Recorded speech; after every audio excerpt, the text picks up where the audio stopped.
And we're back with the show. Once again, it's Gerald Glassford coming right back at you here. And we're going to cover everything that's going on right now. We're going to be taking a look at what happened recently at the NFL trading deadline, especially out there for all you fantasy football owners. But you know who's here with me when we talk about this? It's our fantasy football guru. He is the host of the Fantasy Football Patriot podcast. It is Mr. Tyler Baker. What's going on, man? Hey, man, I'm doing good. How are you?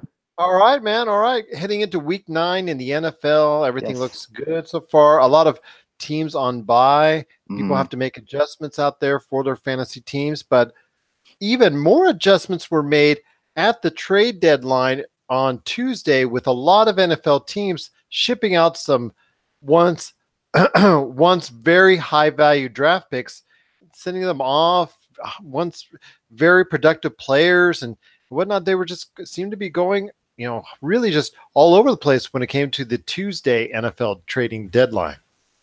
Yeah, there was a lot going on. Before the deadline, we saw Josh Gordon go from the Browns to the Patriots for a 5th rounder. Then Carlos Hyde, which was kind of a big deal, from the Browns to the Jags for a 5th rounder. Just before the deadline, Amari Cooper garnered a 1st-round pick for the Raiders as he went to the Cowboys. A couple defensive players from the Giants. And then Tuesday hit, and, there were rumors about Demaryius Thomas. There were rumors about Golden Tate, and both of those guys ended up getting traded. Demaryius Thomas now goes to the Texans. They gave up Texans gave up a 4th-round pick, and they're going to swap 7th rounders. This is, for fantasy purposes, I think Demaryius Thomas is still going to be Demaryius Thomas. If you have him on your roster, you don't feel comfortable playing him. You probably haven't been playing him. I think when he goes to the Texans, it's going to be much of the same. You've got DeAndre Hopkins. He is the guy there. And Demaryius Thomas can't do what Will Fuller could do for the Texans. Will Fuller with that burner speed.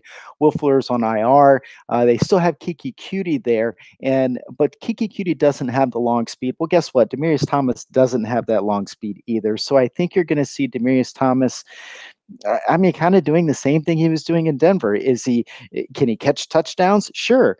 Is he kind of lazy with sometimes questionable hands? Yeah, he's still that guy. So I think Demaryius Thomas is pretty much where he was on Monday before the trade happened. But for the Houston Texans, though, that still looks pretty good for them in the fact that they went out, at least tried to get some sort of help to get that receiving corps in shape after the unfortunate injury to Will Fuller. Yeah, no, this is good for the Texans football team.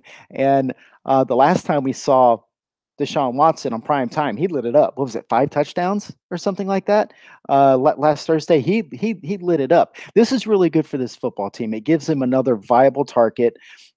I think it's good for them. They'll get Kiki Cutie back. He missed some time with a hamstring, so they'll have Cutie, working the middle of the field, that short stuff, utilizing that quickness. He does have a little bit of long speed, but just not on the level that Fuller did. So I think it's good for the Texans. I think it's good for Deshaun Watson's fantasy value, because Deshaun Watson has his play has been improving now that his lungs not all banged up, and maybe he can get on airplanes now.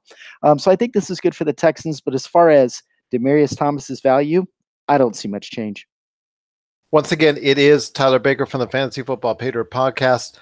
Catch our full episodes we have each and every week on the Pop Culture Cosmos channel on Podbean, Spotify, Apple Podcasts, and over 30 different podcast outlets. My friend, is there anything that you can take away from as far as maybe some moves that were done at the trade deadline that can help fantasy football owners that are struggling to find players over the bye weeks that will help them get into production? I know some players like Ty Montgomery, Golden Tate, and others were traded that may find a boost, even if it's a small one, in their production on new teams such as the Ravens and also the Eagles. Yeah, when you have players switching teams mid-season, just keep in mind it's probably going to take a week or two for them to get acclimated. Now, some of these guys that got traded into a bye week. Amari Cooper had a week after his trade to get involved with that Cowboys offense, especially with the guy Golden Tate. Yeah, especially with a guy like Golden Tate. That guy is a monster. This is huge for this Eagles team. I think this pretty much gives them the NFC East. Um, eh, my- but the Eagles right now have basically three slot receivers in Jordan Matthews, Nelson Aguilar, and now Golden Tate. Golden Tate can play the outside. He's a veteran. He's quick enough. He can do that. But it'll be interesting to see how the Eagles use him. But I think he's going to get used. And I think with the emergence of Kenny Galladay in Detroit, now with Golden Tate switching teams and now playing with the Eagles, I think there's going to be a slight diminish to his fantasy outlook, but only slight. This is a really good Eagles team. Carson Wentz, once he gets on the same page with Tate, it's going to be good. This could hurt Zach Ertz's value because the Eagles have shown that they really like going to Ertz, but then they'll also get Dallas Goedert out there, and so this could diminish the tight end production just a little bit. Just common sense, using the middle of the field, Golden Tate in the slot, but we don't know how they're going to use him yet.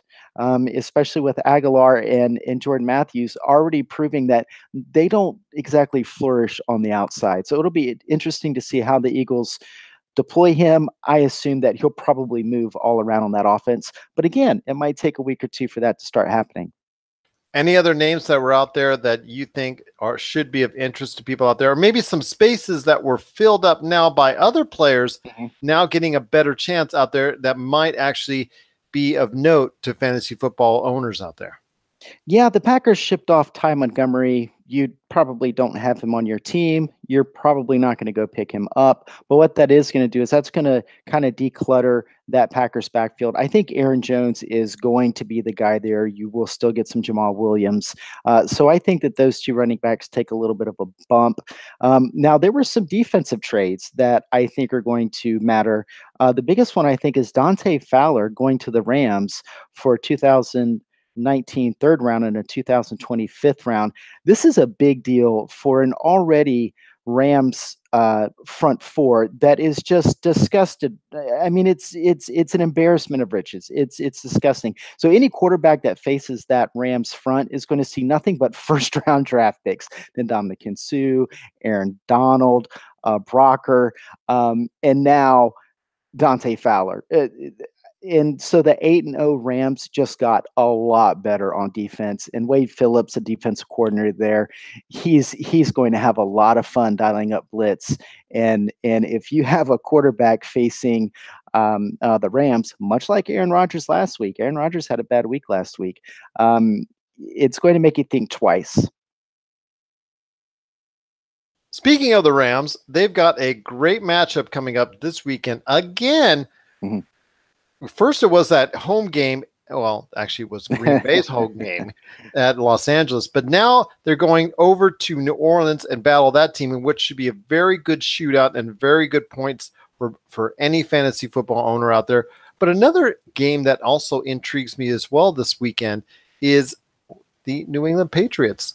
Yes. Green Bay not only goes from, well, it just goes out of the, it hops out of the pan and goes into the fire, because not only did it have to deal with the Rams one week, now it has to deal with the New England Patriots the next. Yeah, well, we talked about this a couple weeks ago. Good teams, when they suffer a loss, they almost always bounce back and play really well. So as far as fantasy, I'm really looking at this Green Bay New England game. And like we were talking about the Rams, they're going into New Orleans. I think Drew Brees might have a hard time this week. Now, it's the 8-0 Rams, the 6-1 New Orleans Saints. This is going to be an awesome football game. This is going to be NFC playoff preview. But I'm not expecting, I think Vegas has it at like 59.5. I don't know if we're going to see that, but I'm expecting a lot of sparks from the Green Bay New England game. That's going to be a fun one to watch. And that'll be on Monday night. I'm sorry, Sunday night. So everybody will get to see it. Couple last things that are poke out on the schedule.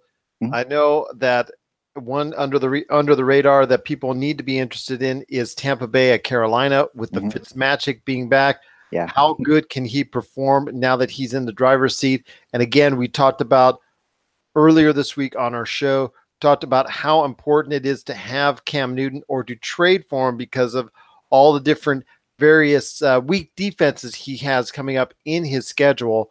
Are there any other games that stick out to you as far as that's on the plate that you think fantasy football owners need to key on as far as either bring in some defenses or pick up some players for that you really need to target this weekend in the NFL? Yeah, with 6 teams on bye, now's about the time in the season where I like to stream defenses a lot. Like we said on our last program, if you can get New England's defense, get them because they have a favorable schedule in the fantasy football playoffs. This week, Buffalo, as bad as as that offense is, and they just can't get much. They are facing Chicago, and Mitchell Trubisky, while he has been putting up numbers, he hasn't been playing that well. And I think that this is one of those games where Chicago could kind of hit a brick wall with Buffalo because Buffalo is still a good enough defense that I think that they can keep Chicago in check. It'll be interesting to see the Redskins. Traded for Clinton Dix.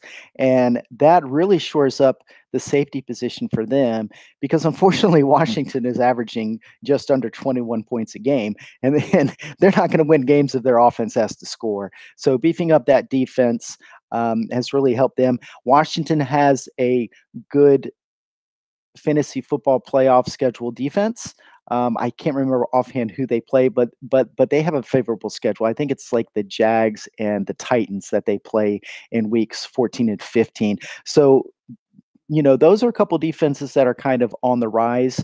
Washington's defense, of course, if you can get New England's defense, and as we said, Cam Newton. I'm expecting. I think you're right about that Carolina Tampa Bay game. I'm expecting Cam Newton to have. That's going to be a fun one to watch. You're going to have two quarterbacks that can do really good things on the football field in very different ways. Cam Newton can do a lot with his legs, and Fitzmagic just, give him that one open look to Deshaun Jackson, and he'll hit him for a 70-yard bomb. So that'll be a fun one to watch. Once again, it is Tyler Baker from the Fantasy Football Pay Dirt Podcast. Catch our full episodes each and every week on the Pop Culture Cosmos channel on Podbean, Spotify, Apple Podcasts, and over 30 different podcast outlets. And sign up today. Join it today. It is the Fantasy Football Pay Dirt Podcast Facebook group.